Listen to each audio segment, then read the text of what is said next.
आदरणीय धर्म प्रेमी सज्जनों, सादर नमस्ते। मैं जेठालाल विश्वकर्मा आप सभी का हार्दिक स्वागत करता हूँ। रामायण बालकांड सर्ग 23। श्री राम और लक्ष्मण भी राजा सुमति से सत्कृत हो एक रात वहां ठहरे। दूसरे दिन वह मिथिलापुरी को प्रस्थानित हुए।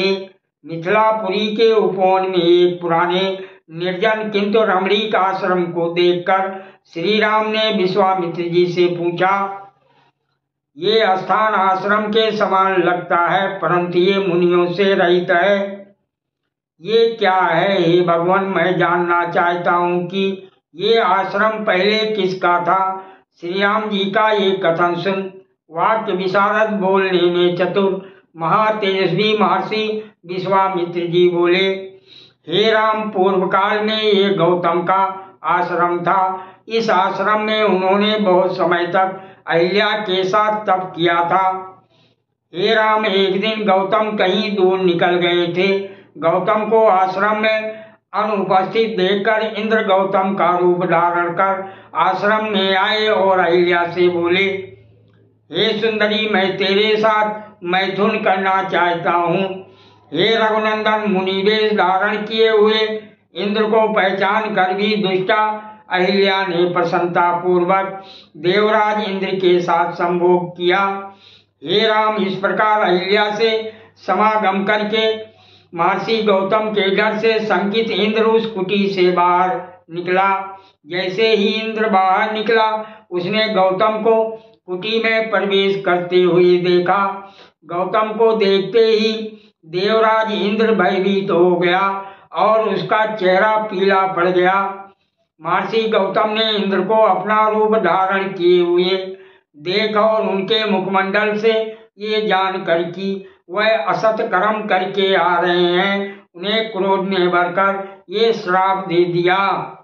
अरे दुष्ट, मेरा रूप धारण करके तूने ये कुकर्म किया है, अतः तू नपुंसक हो जा, दुराचारी नपुंसक हो ही जाएगा।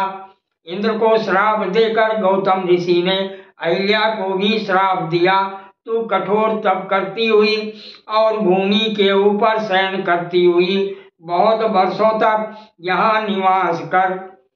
हे महातेजस्वी, अब तुम पुण्यात्मा गौतम के आश्रम में पधारो और इस देव रूपणी अहिल्या का उद्धार करो। विश्वामित्र जी के वचन सुन राम और लक्ष्मण जी ने उन्हें आगे कर उस आश्रम में प्रवेश किया। वहां जाकर उन्होंने देखा कि अहिल्या तप के तेज से दैदीप्यमान हो रही थी और सूर तथा असुर कोई भी उससे दृष्टि नहीं मिला सकता था। श्री राम और लक्ष्मण ने प्रसन्न होकर उसके पैर छुए। अहिल्या ने भी अर्घ्यपाद आदि द्वारा उनका आतिथ्य किया। दोनों राजकुमार उस आतिथ्य को ग्रहण कर मिथिलापुरी को गए। बाबा तुलसीदास जी ने अहिल्या की कथा इस प्रकार लिखी है। आश्रम एक दीक मग माही, खग मृग जीव जंतु तहनाही। पूछा मुनि शिला प्रभु देखी, सकल कथा मुनि कहा विषेकी। गौतम नारी श्राप बस उपल दे धर धीर, चरण कमल रजे चाहती कृपा करौ रघुवीर। परसद पद पावन शोक न सामन, प्रगट भय तब पुंज सही। देखत रघुनायक जल सुखदायक, सन्मुख होय कर जोर रही।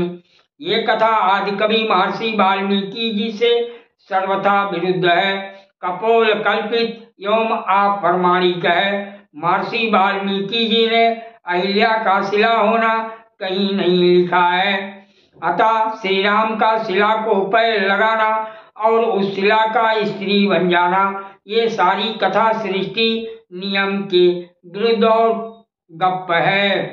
महर्षि वाल्मीकि जी द्वारा वर्णित कथा में राम और लक्ष्मण जी ने अहिल्या को तब से दैदीप्यमान देखा और दोनों भाइयों ने प्रसन्न होकर उनके चरण पकड़ लिए। श्री राम मर्यादा पुरुषोत्तम है, अहिल्या ऋषि पत्नी थी, राम क्षत्रिय राजकुमार थे, वह अहिल्या के पैर कैसे लगा सकते थे। सादर प्रणाम। जय सिया राम जी की।